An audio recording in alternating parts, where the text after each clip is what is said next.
강의를 시작하기 전에 동영상을 만드는 저에게 많이 힘이 되는 구독, 좋아요 클릭을 부탁하면서 시작하겠습니다. 제1장 총론의 제2절과 제3절은 교재 위주로 읽어드리니 화면의 슬라이드 내용과 함께 참고하시고 제일 중요한 제2절 동양철학의 우주관 편은 상세 설명 자료도 추가하였습니다. 제2절 동양철학의 우주관.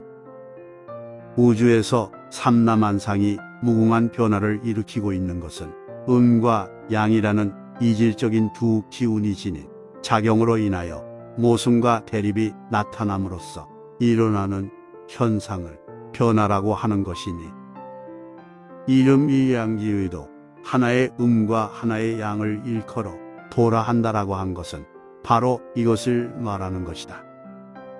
그렇다면 우주가 이와 같은 변화작용을 하지 않을 수가 없는 것은 그와 같이 추진하는 힘의 근원이 있기 때문이니, 그것을 가리켜서 변화작용의 본체라고 하는 것이다. 필자는 위에서 서양철학의 불비정과 그의 무법칙적인 바를 지적한 바 있으므로 여기에서는 당연히 동양철학의 법칙을 소개하고 또 그의 진리를 밝혀놓아야 할 것이다.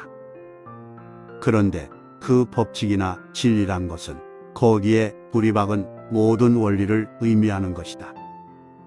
즉, 1월의 규칙적 운행은 무엇이 그렇게 하게 하며 인간이나 만물은 어떻게 났다가 죽는가 하는 문제를 비롯하여 정신의 본질은 무엇이며 질적 능력은 왜 생기는가 하는 문제 등은 진실로 우주 변화의 결과이므로 그 결과를 인도적인 면에서 요약해 보면 선악의 투쟁인 것이다. 그런즉 그 결과를 인간의 순수 이성에 의하여 가장 정확하게 파악하는 것이 철학의 목적이다. 그러므로 우리는 변화의 본체와 그의 작용을 연구하지 않으면 안 된다. 물론 이것은 본론에 들어가서 상술할 것이지만 문제의 방향을 바르게 지시하고 또는 일반적인 예비 지식을 제시하여 두기 위하여서 그 줄거리만이라도 우선 소개해 두려는 것이다. 그런데 본고에서는 본체와 변화를 구별하지 않고 논하려고 한다. 왜냐하면 변화를 설명하면 본체는 저절로 해명되기 때문이다.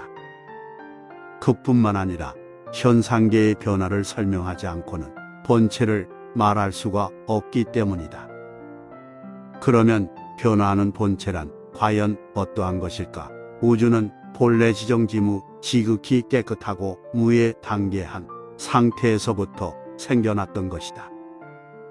다시 말하면 삼라만상을 장식하는 모든 유형 물체는 그 시초부터 형체가 있었던 것은 아니다. 최초의 우주는 적막하고 아무런 징조조차 없어 아무런 물체도 없었던 것이다. 다만 연기 같기도 하여서 무엇이 있는 듯하기도 하고 없는 듯하기도 한 진공 아닌 허공이었던 것이다. 이 상태가 바로 불이라고 생각하면 불 같기도 하고 물이라고 생각하면 물 같기도 한 상태였던 것이다. 이러한 상태를 상이라고 하는 바, 그 상이라는 개념은 형의 반대인 즉 유의 반대인 무와 상통하는 것이다. 그런즉 상이란 것은 아무것도 없는 상태를 말하는 것이다. 그러나 형상계에서 무와 유의 개념은 절대유와 절대무라는 개념이 아니다. 왜 그런가 하면 우주 안에는 절대적인 무라든지 절대적인 유라는 것은 없기 때문이다.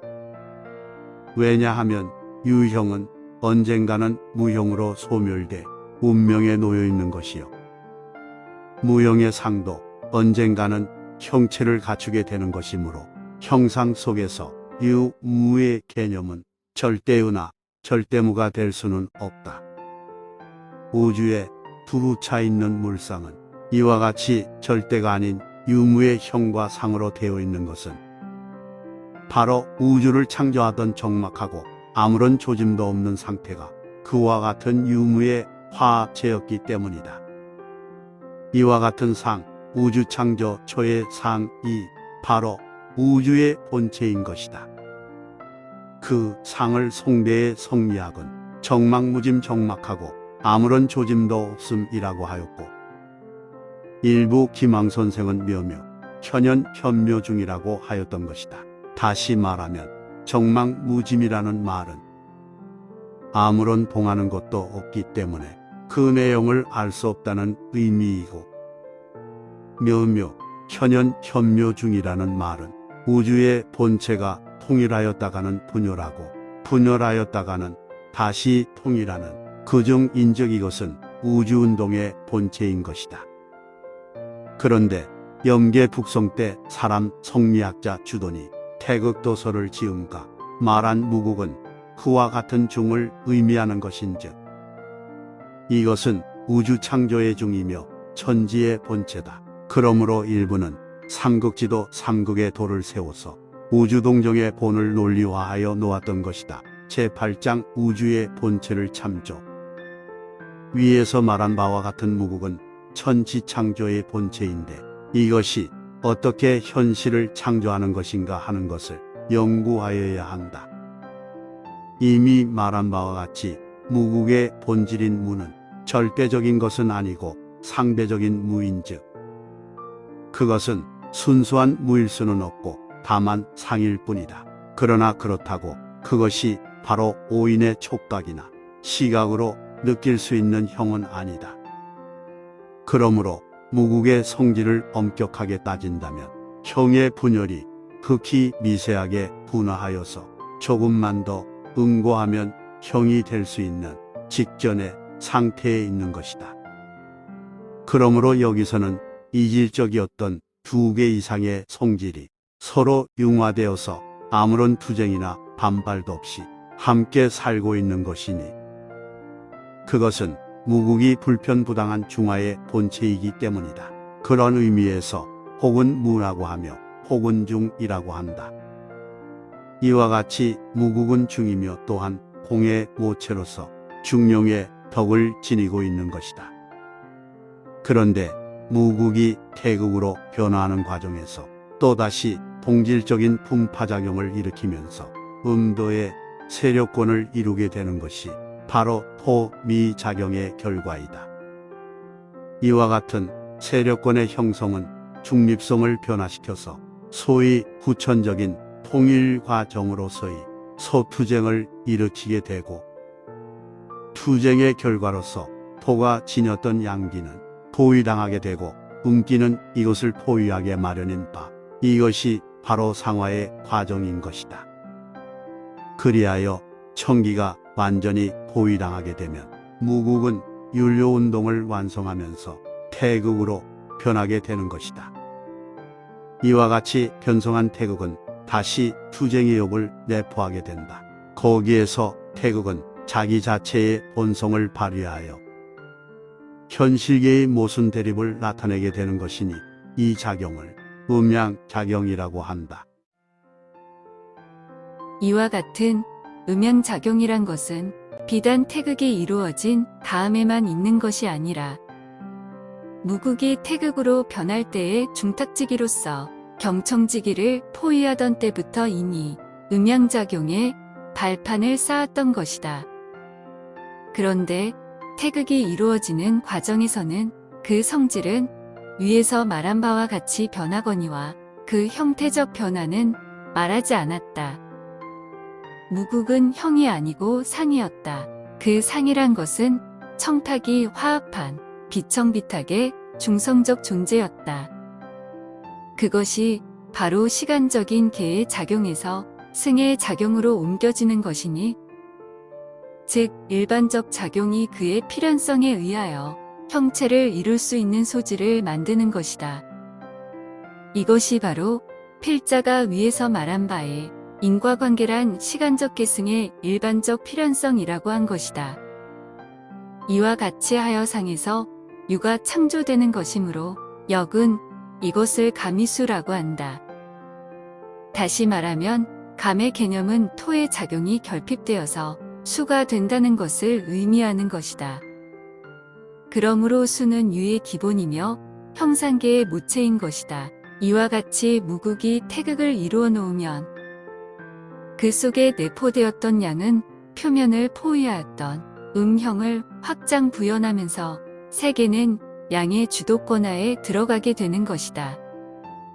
그때에 온갖 모순과 대립이 나타나서 이 세계는 선악과 희비의 결전장이 되는 것이다. 그러나 세계는 이 때문에 발전하는 것이므로 이 과정에서 인물이 생장하고 인식이 성립되면 또한 이성을 창조하는 중대한 기반을 이루는 것이다. 이와 같이 죄악의 과정이 도리어 상여의 덕이 되는 세계를 음양세계라고도 하며 또는 유료세계라고도 하는 것이다. 이것을 좀 더 자세히 말하면 양이 주도하는 때와 음이 주도하는 때를 구별하게 되는 것이니 양이 주하는 세계를 동적 세계라고 하고 음이 주하는 세계를 정적 세계라고 한다. 그러므로 이와 같은 세계의 운동을 음양동정이라고 한 것이니 이것이 소위 음양설이다. 또한 공자가 역계사의 이름이량지위도라고 한 것도 바로 이 길도를 말한 것이며 태극생양이라고 한 양이도 역시 이름이량지도인 바에 음양법칙을 말하는 것이다. 이와 같이 양의 운동이 시간적 발전을 거듭함에 따라서 만물이 세분화되는데 그 세분화 작용이 극에까지 이르는 과정을 환극이라고 하는 것이다. 다시 말하면 무극에 이르는 준비 과정의 끝이 바로 환극인 것이다.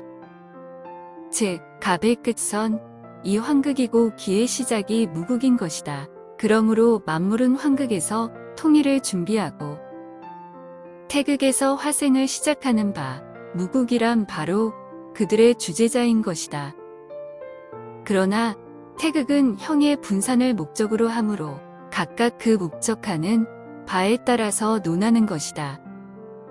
그러므로 다음은 분산을 중심으로 하고 논하겠다. 이것은 본래 동양 철학을 논하자는 관례였기 때문인 것뿐만 아니라 또는 일면만을 예로 들므로써 다른 면까지 이해하게 하려는 생략법의 이용 방법인 것이다. 이와 같은 음양세계의 동정은 태극에 이르러서 기의 통일을 완수하게 되면 그 태극은 다시 환극의 길로 접어들게 되는 것이다. 그런데 여기서는 무극이 기를 통일한 것과는 반대로 태극은 형을 분산하면서 환극으로 형발하는 것이다. 무극은 기만을 통일하는 것이 아니고 물도 성숙했듯 태극도 형만을 분산하는 것이 아니고 물을 생장시키는 것이다.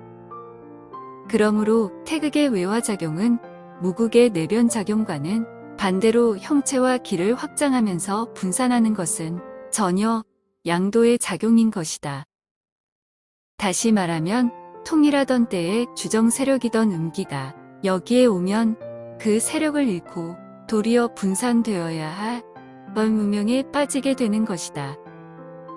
그러므로 이것을 음양의 승부작용이라고도 하고 또는 상극작용이라고도 한다. 이와 같이 양의 압박으로 인하여 분열되는 음기는 전진함으로써 분열의 극에 이른즉 그 성질은 도리어 순화되어서 음양을 구별할 수 없는 경지에까지 이르게 되는 것이니 이것을 기토라고 하는 것이다. 반면에 분열지기가 아직 상존하는 곳을 환극이라고 하는 것인 즉 환극과 무극은 실로 호리간발의 차이다. 그럼에도 불구하고 우주가 두 개의 극을 필요로 하는 것은 환극은 동일가치의 중이 아니므로 역공계에 말한 바와 같은 학룡유해의 경계를 유하는 위험한 위인 것이다.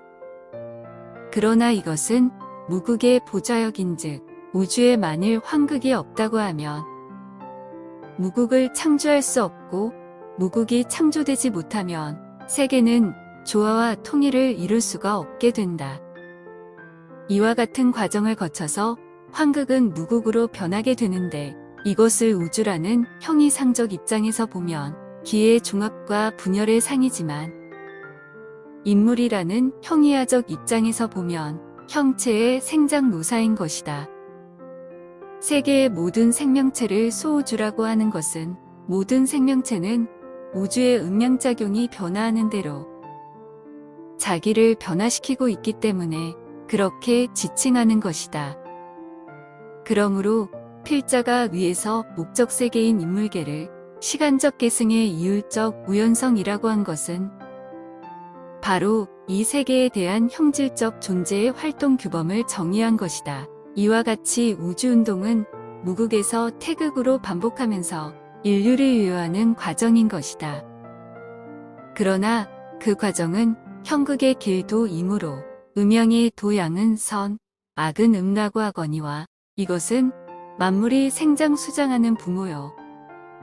사리사욕이 공리공욕을 멸시하는 횡포의 바탕이요. 청명의 근원이 호남의 유동 속에서 방황하게 하는 길이기도 한 것이다. 그러므로 이것을 속세 혹은 진세라고도 하는데 이것은 우주가 변성화생하기 위한 시점적인 필연인 것뿐이요. 결코 우주의 죄악은 아닌 것이다. 왜냐하면 이것은 우주의 사리사욕의 소치가 아니고 다만 공리공욕이 행하는 과정에서 생겨난 일종의 부작용이기 때문이다. 그렇다면 우주의 본체가 어떠하기에 그와 같은 천지재변과 인물의 화복이 쉴 새 없이 일어나며 모순과 투쟁이 판쳐야만 하는 것인가 하는 것을 연구하는 것이 본고의 본체론과 우주론의 사명인 것이다. 그러므로 본론에 들어가기 전에 서두에서 이와 같은 개요를 논하는 것은 첫째로 상수하게 일반적 상식을 공급하려는 것이요. 둘째로는 동양 철학의 우주관이 목표로 하는 바를 제시하여 두려는 것이다. 그러나 이것을 연구하는 데는 위에서 말하는 바와 같은 명과 법칙을 필요로 하는 외에 또한 정명사상, 즉 개념에 대한 연구가 선행하여야 한다는 것을 말해둔다. 공부할 양이 많아 힐링 자료를 잠시 시청한 후에 다시 시작하겠습니다.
제3절 사물과 개념.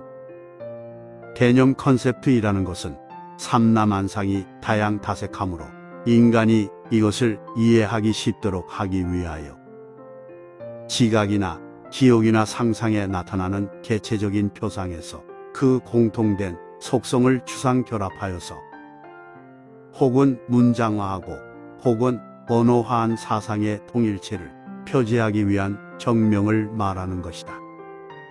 그러나 여기에서 말하려는 바는 그와 같은 논리학적인 연구를 대상으로 하려는 것이 아니고 다만 개념의 가치와 필요성을 논함으로써 개념 연구가 철학 연구에서 얼마나 중요한가를 말해 두려는 것이다.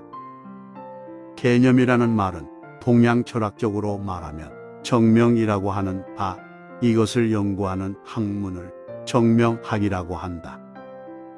좀 더 구체적으로 말하면 이성과 감정에 나타나는 개체적 표상에서 공통된 속성을 추출하여서 개념을 설정하는 것은 소양 철학의 경우와 같지만 그 개념이 바르지 못하면 사물의 전체관념이 어긋나므로 특별히 여기에 유의하는 것이다.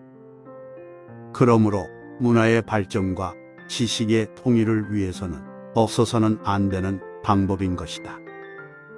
그러므로 개념이란 무엇인가 하는 물음에 대해서 한마디로 대답한다면 사물의 명분과 이름명을 바르게 하는 데 있다고 대답할 것이다.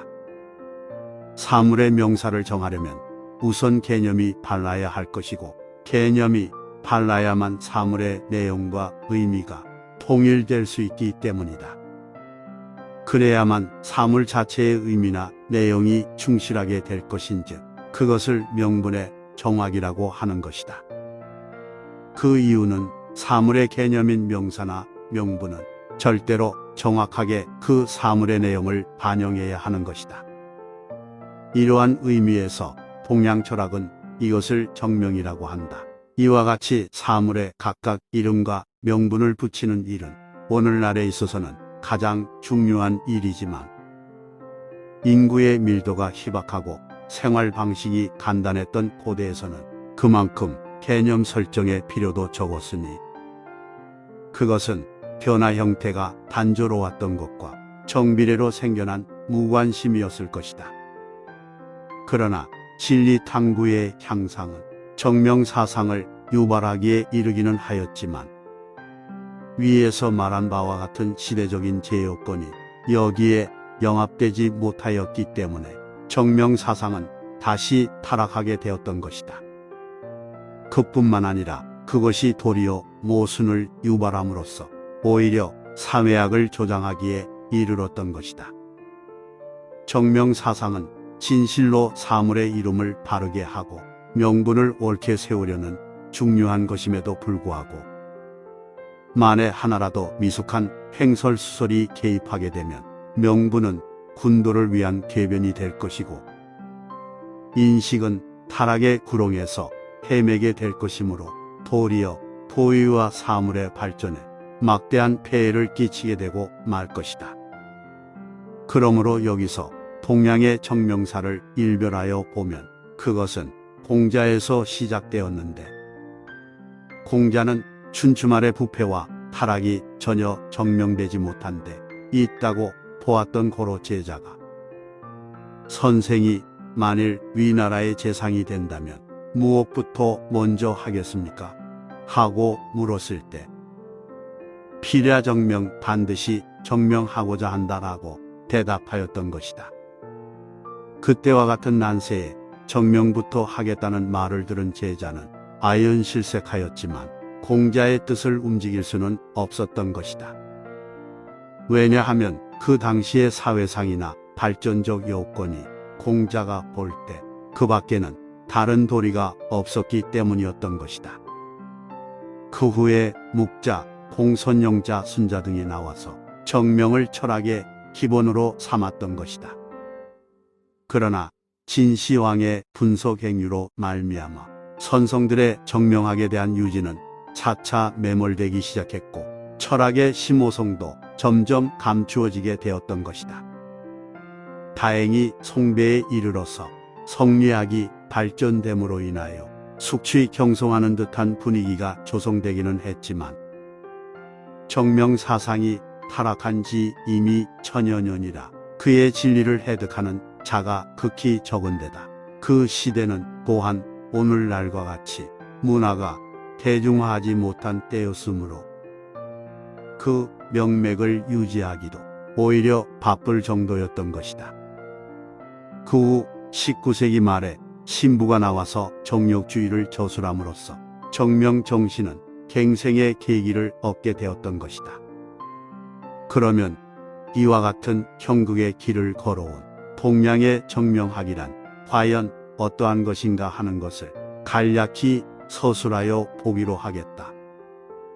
정명의 사회적, 문화적 요구는 명실론에 입각함으로써 비로소 머리를 들기 시작하였던 것이다. 좀 더 풀어서 말하면 사물의 명사나 명분을 바르게 하려는 것은 사물의 실, 즉 본질과 명사가 서로 정확하게 부합됨으로써 사회와 만물의 모든 명분을 바로 서게 하려는 것이다. 왜 그런가 하면 모든 이론의 생명은 사물의 명과 실이 상부함으로써만이 이루어지는 것이므로 반면 이론의 명실이 유리된다면 그것은 곧 문화의 암흑시대를 이루게 되는 까닭이다. 그러므로 모든 문화사는 명실이 상부했던 때에는 발전했지만 이것이 서로 등을 돌렸을 때는 멸망했던 것이다. 이와 같은 정명학, 즉 명실론은 춘추전국 시대 240년 동안에 가장 화려하였는데 그 조정 출발은 바로 공부자에게서 시작했지만 사실상 한 개의 학설로서 발전시킨 최초는 묵자에서였다. 묵자의 정명학은 그 목적이 명실에 있었고 그 방법은 이사서의와 이설 출고하는 데 있었다. 다시 말하면 명실상부한 정명을 하려는 목적은 사와 설에 중점을 두어서 그것만 밝히면 정명이 된다는 것이다. 그런즉 사와 설이란 무엇인가 하는 것을 알지 못하면 묵자의 논리적 체계를 알지 못할 것은 말할 것도 없다. 그러므로 여기서 사와 설을 설명함으로써 묵자의 정명학의 내용을 논함과 아울러 정명하는 예를 함께 설명하기로 하겠다. 동양의 문자는 그 자체가 이면성을 띠고 있다. 즉, 일면으로 보면 언어지만 일면으로 보면 문자 자체가 철학인 것이다. 위에서 말한 이사서의 사자와 이설 출고의 설자의 예에서 고찰하여 보면 사자나 설자는 언어학적 의미로서는 모두 말한다는 뜻이다. 그러나 철학적인 면에서 고찰하면 그 사자나 설자 자체가 철학인 것이다. 이제 여기서 좀 더 풀어 말하면 우리가 일반적으로 언사나 사설이란 말을 쓰는데 모두 이것을 말이란 뜻으로 해석하고 있다. 만일 그렇다면 한 글자씩은 불필요한 글자가 게재된다는 결론이 생기게 된다. 그러나 철학적 의미로 볼 때 그것이 불필요한 글자의 게재가 아니라 오히려 필요 이상의 필요로서 존재하는 것이다. 언사라고 할 때 어느 말의 적극적인 면, 즉 자기의 주장 등을 의미하는 것이요. 사라고 할 때는 말의 소극적인 면, 즉 수용적 태도를 의미하는 것이다. 왜 그런가 하면 말이라는 것을 엄격한 의미에서 볼 때 내가 주장하고 또 남의 말을 들음으로써 언어의 활용인 대화가 성립되는 것이기 때문이다. 만일 일방적인 주장이 타인에게 용납되지 못한다고 하면 그것은 말이 아니다. 설령 말이 된다 할지라도 그것은 개념 성립의 요건을 상실한 말일 것이다. 또 사설이라고 할 때에 사와 설도 마찬가지다. 사는 수납적인 면이고 설은 주장적인 면이다. 그러나 언사와 사설은 철학적으로 다른 개념이 있다. 언은 적극적인 면의 본질을 말하는 것이고 설은 적극적인 면의 현상을 표현하는 것이다. 이와 같은 철학적 의미의 해명은 정명학의 연구 분야이다. 그런즉 이사서이라는 말은 즉 수용적이며 통일적인 것에 의한 이유나 뜻의 판단인 것이요. 서이라는 말은 이유인 자기의 뜻을 진술한다는 말이다. 그런즉 이사서이라는 개념을 논리학적 개념으로 말한다면 개념에서 판단에 이른다는 말과 동일한 것이다. 왜 그런가 하면 개념은 모든 의미의 창고이고 판단이란 것은 그 의미, 즉 개념을 발휘하는 수단이거나 작용이기 때문이다. 다음 이설 출고의 개념을 생각해 보면 설이라는 것은 능동적이며 합리적인 표현인즉 이것은 자기의 판단에 의하여 그 까닭을 해명하는 것을 이설 출고라고 하는 것이다. 다시 말하면 설이란 것은 주장을 의미하는 것인즉 이것은 판단에 의하여 추리함으로써 사상을 통일할 수 있는 이유를 밝힌다는 것을 말하는 것이다. 묵자는 이와 같이 이사서의와 이설출고라는 판단과 추리의 개념을 설정함으로써 현대의 논리학에 비하여 손색이 없는 정명학의 체계를 세웠던 것이다. 이것이 동양에서 정명학의 체계적 발전의 시초였을 뿐 아니라 금후 동양 철학을 중흥시키는 데에도 거친 바다의 등대가 될 것이다. 왜 그런가 하면 철학을 연구하는 데에서 개념의 옳고 그름이 성패의 열쇠가 되는 것은 말할 것도 없다. 더욱이 동양의 문학은 그의 상과 형에 의하여 성립되었으므로 문자 자체가 철학이다. 그러므로 문자 자체가 지닌 상과 형, 즉 사물과 변화부터 먼저 연구하여야 한다. 다시 말하면 사물이 변화하는 표상은 문자에 의해 기록된다. 그러므로 그 기록이 정확하여야 할 것은 물론이거니와 또한 기록의 표상인 문자 구성이 개념적이어야 한다는 것은 절대적인 것이다. 마치 그것은 철학의 거울과 같다. 만일 거울인 문자가 그 상형적 조직에서 정당성을 잃으면 그 거울은 사물의 형상을 옳게 표상하지 못하기 때문이다. 그런즉 정명학이야말로 철학의 씨앗인 것이다. 그럼에도 불구하고 오랫동안 문자 한자는 자기가 지닌 바 철학적 심오한 가치를 잃고 다만 언어학의 대상으로서만 존재한 듯한 느낌을 면할 수가 없었다.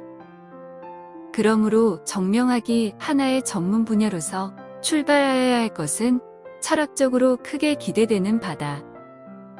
종래의 학자들은 철학의 신비적 개척에만 주목하고 그 현묘한 경지에 이를 수 있는 수단이나 방법, 문제를 소홀히 다루었던 것 같다. 그러나 사실상 동양 철학과 같은 현묘지경을 파헤치려면 정명학의 연구는 바로 성패의 지침이 될 것이다. 공부할 양이 많아 힐링 자료를 잠시 시청한 후에 다시 시작하겠습니다.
이번에는 제2절의 동양 철학의 우주관과 관련된 과제로 지난번 제3강의 과제 3복희 문왕 정력 8개월 과제 4 인간의 새 역사 창조 과정과 연결지어 무국, 태극, 황국을 자세히 상세 설명드리면 이 선천시대는 낙서의 시대라고 얘기하고 그리고 후천의 시대에는 하도의 시대라고 합니다. 천지창조의 이상향이 완성되는 그러한 시대를 우리는 후천시대라고 얘기하는데 이건 하도시대예요. 현재 살고 있는 시기는 낙서의 시대인데 낙서라는 것은 상극으로 되어 있어요. 그러니까 상극으로 되어 있기 때문에 선천시대라는 것은 서로 모든 만물이 대립하면서 발전하는 시대로 우리가 싸워야 큰다. 이런 말을 하듯이 투쟁하면서 발전하는 시대입니다. 미국의 심리학자인 윌리엄 제임스는 인류의 역사라는 것은 피의 목욕탕이다. 이런 얘기를 했어요. 아주 멋진 정의죠. 선천 역사라는 것은 선천이 5만 년이에요.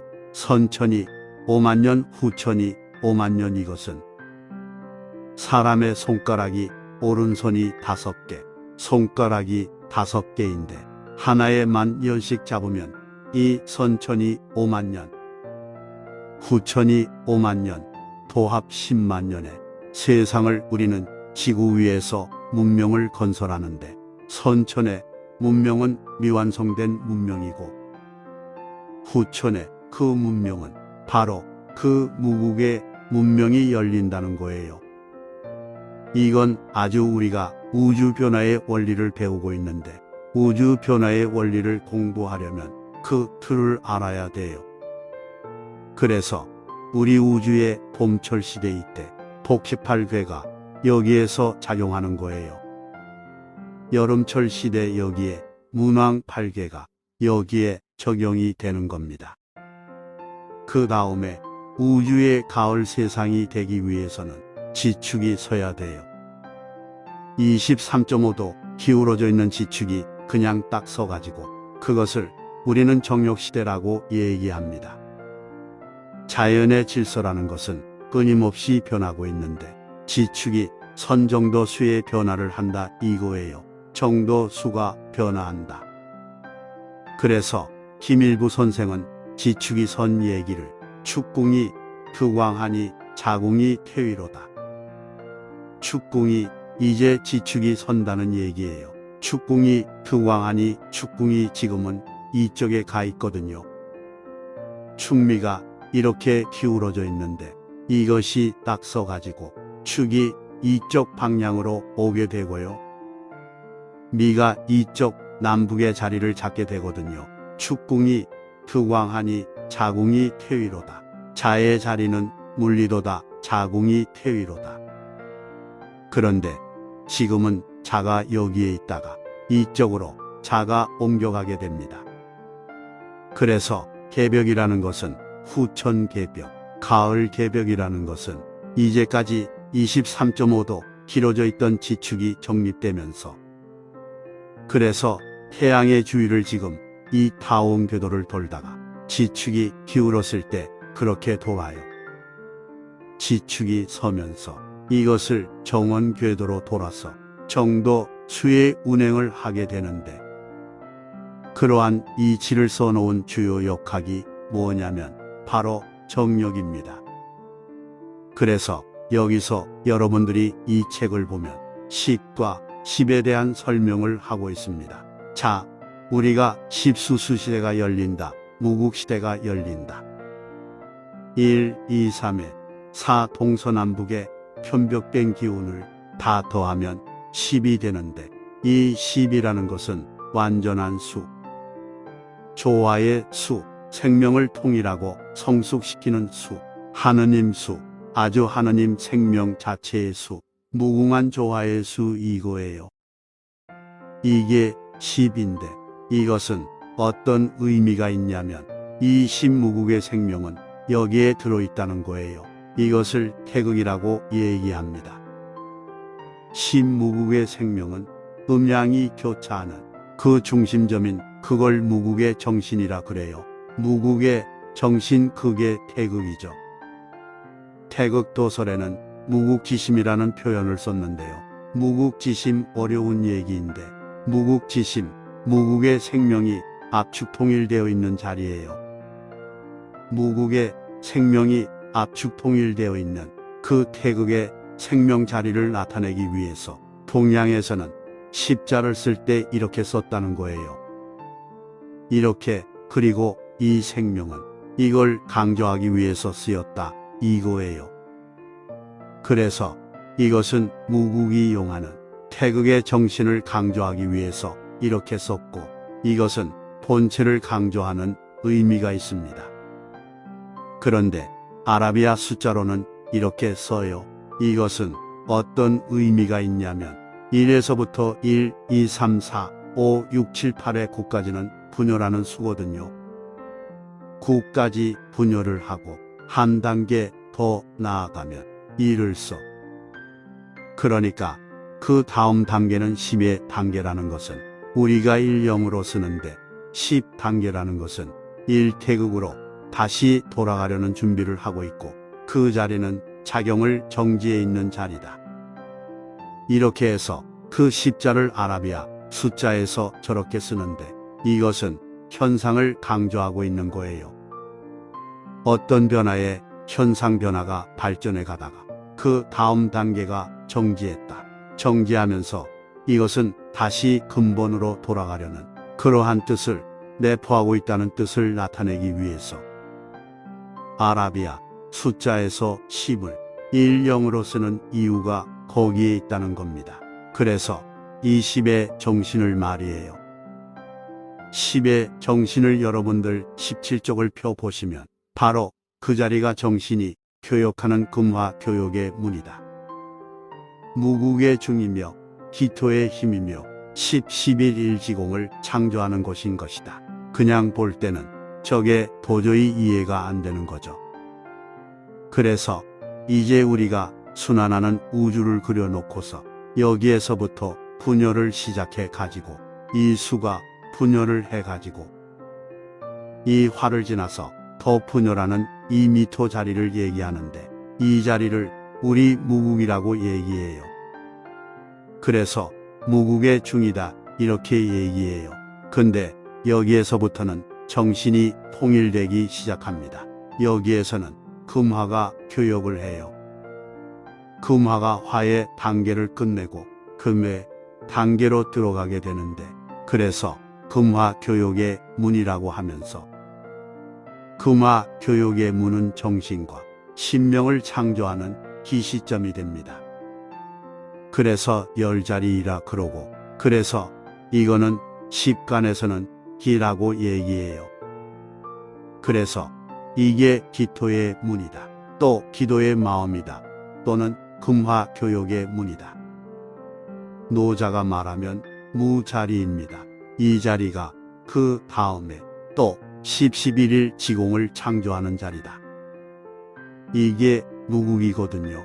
이것이 무국이고 이 자리가 진, 사, 미, 신, 유, 술, 술자리가 오면 이걸 태극이라고 얘기하는데 무국에서 기가 무국에서부터 기가 내변 작용을 일으킨다고 해요.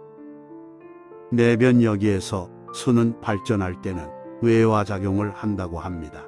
외화 바깥으로 변화된다. 여기서 우리가 화변이라는 표현을 썼다.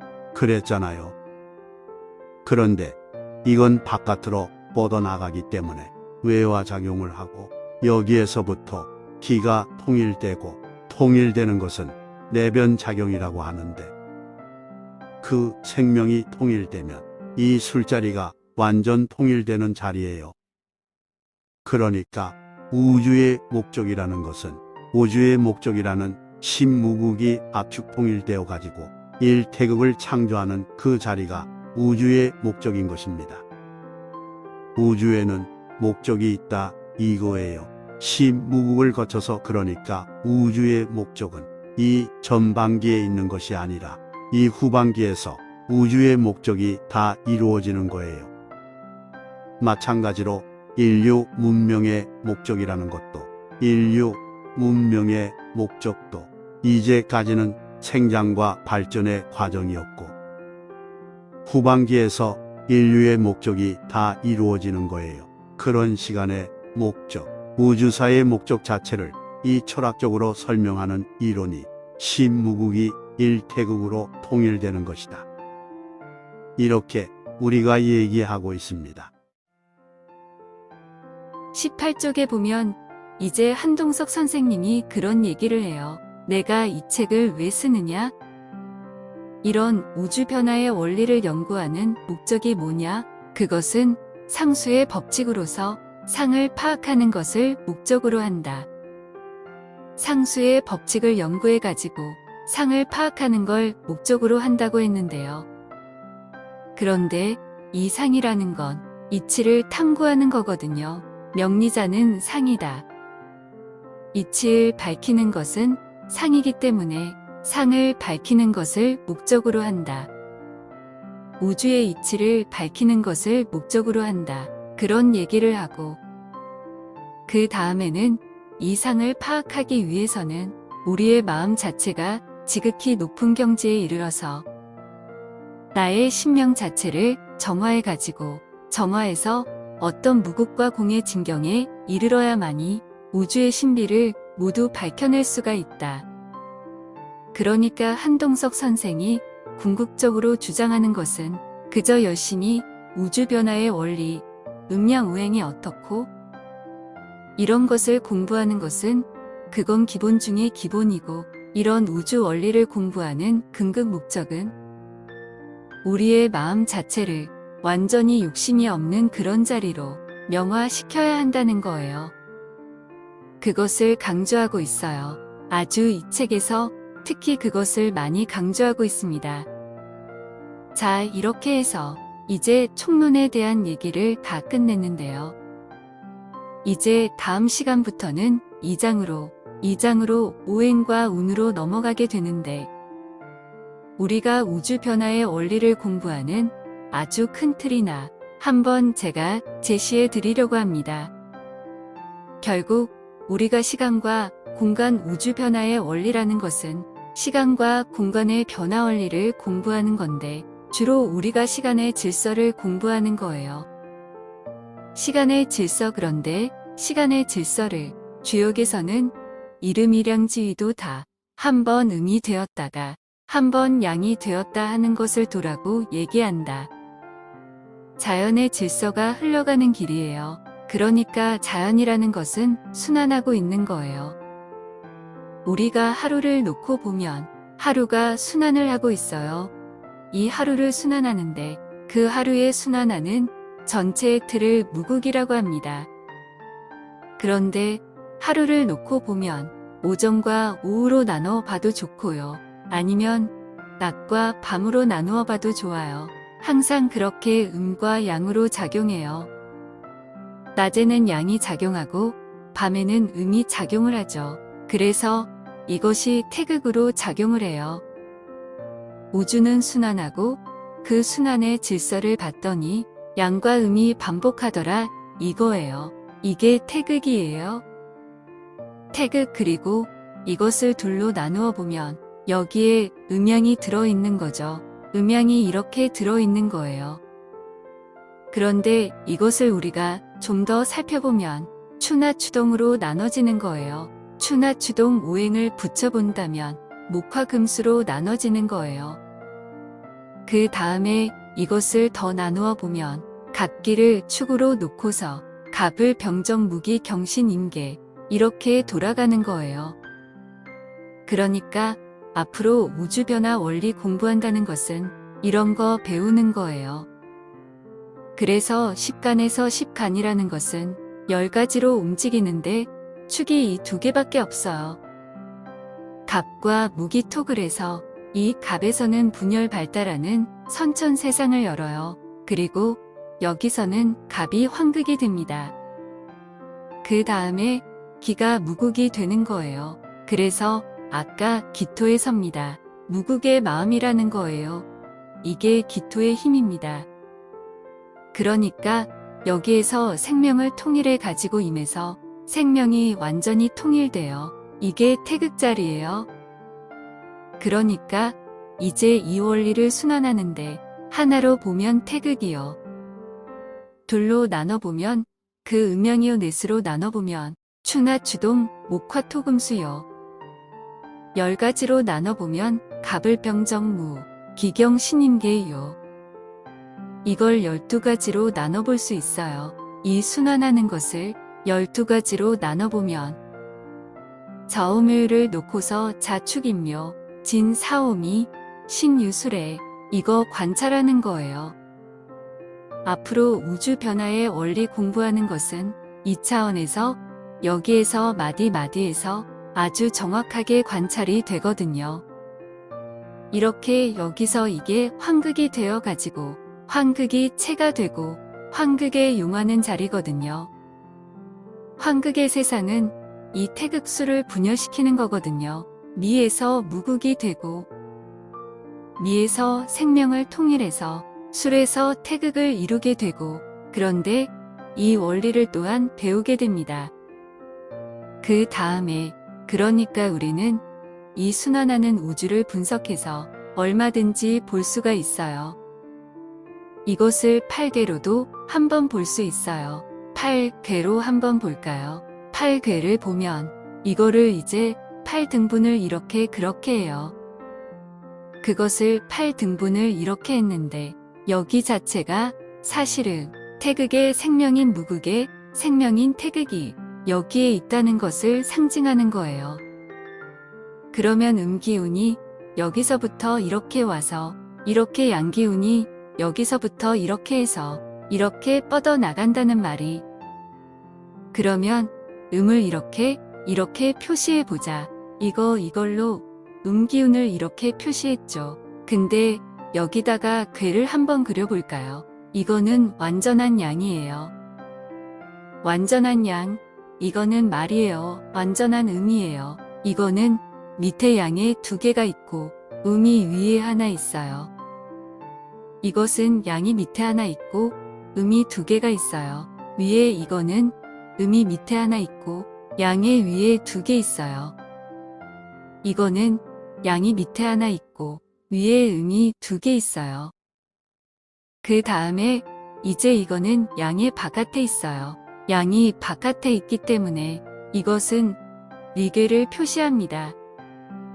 이거는 음이 바깥에 있어요. 그래서 감계를 표시해요. 여기다 리괴를 놓고 감계를 놓는 이유는 양이 하나였다가 2개가 되고 이거 2개가 되고 3개가 되고 이건 음이 하나였다가 2개가 되고 2개가 되고 3개가 되기 때문에 그렇게 놓을 수밖에 없어요.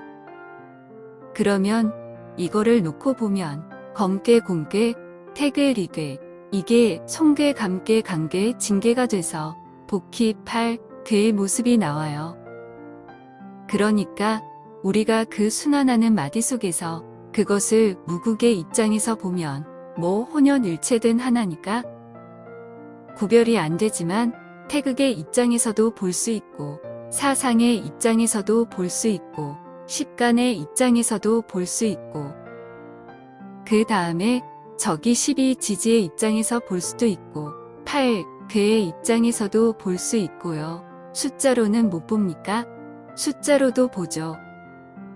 우리가 숫자로 이 우주가 분열하고 통일하는 것을 숫자로 본다면 11910에 10 해가지고 1, 2, 3, 4, 6, 7, 8에 9, 10, 11, 12, 13, 14, 15, 16, 17, 18, 19, 18, 17, 16, 15, 14, 13, 12, 11 그 다음에 1, 2, 3, 4, 6, 7, 8, 9에 10 이거에서도 우주가 분열하고 통일하는 모습이 다 드러납니다. 1태극이 분열해서 여기 목까지 분열하면 10이라는 것은 기가 물로써 변화하는 마디예요. 여기에서 이렇게 분열했다가 다시 통일이 돼서 들어와 가지고 완전히 통일되고 이걸 다 더하면요 360수가 나와요. 그래서 우주의 아주 근본 바탕은 분열과 통일인데 그것을 우리는 숫자를 가지고도 파악할 수 있고 10간 12지지를 가지고도 파악할 수 있고 8괴를 가지고도 파악할 수가 있어요. 근데 그 장점이 다 있다 이거예요. 우주의 근본 법칙은 순환하는 것이고 그것은 음양오행의 질서로 이루어져 있는데 음양오행의 질서로 되어 있는데 숫자를 가지고 파악하면 어떤 음과 양이 동하고 정하는 모습을 음양이 음양오행이 동정하는 모습을 파악하는 가장 좋은 자료는 좋은 수단은 숫자예요. 음양오행이 변화하는 덕성을 파악하는 가장 좋은 도구는 10간 12지지예요. 그리고 음양오행이 변화하는 이 상을 파악하는 것은 8괴가 가장 좋은 수단이 되는 겁니다. 그러니까 이제 우리가 앞으로 아주 근본 틀을 그렇게 잡아놓자 이거예요. 우주는 순환하고 있고 그 순환하는 우주를 숫자에 의해 파악할 수 있고 10간 12지지를 가지고 파악할 수도 있고 또는 8괴를 가지고도 파악할 수가 있는데 앞으로 이제 또 음양오행의 근본을 배워야 돼요. 그래서 이 다음 시간에는 음양오행에 대해서 아주 근본부터 배우고 나서 그러한 여러 가지 수단을 동원해서 우주 변화의 원리를 파악하는 시간을 가져보도록 하겠습니다. 이번 4강의 참고 문헌으로는 1. 윤창열 STV 상생방송 우주 변화의 원리 동영상 자료 2007 2. 나승성 명리학 강의 유튜브 강의 자료 2021 3. 하나민 우주 변화의 원리 크몽 전자책 2023 4. 이승재 하도낙서의 과학적 탐구 미래터 2016 5. 정진혁 연애자평 완력정의 이연 2022 있다. 장시간 시청해 주셔서 감사하고 다음에 또 뵙겠습니다.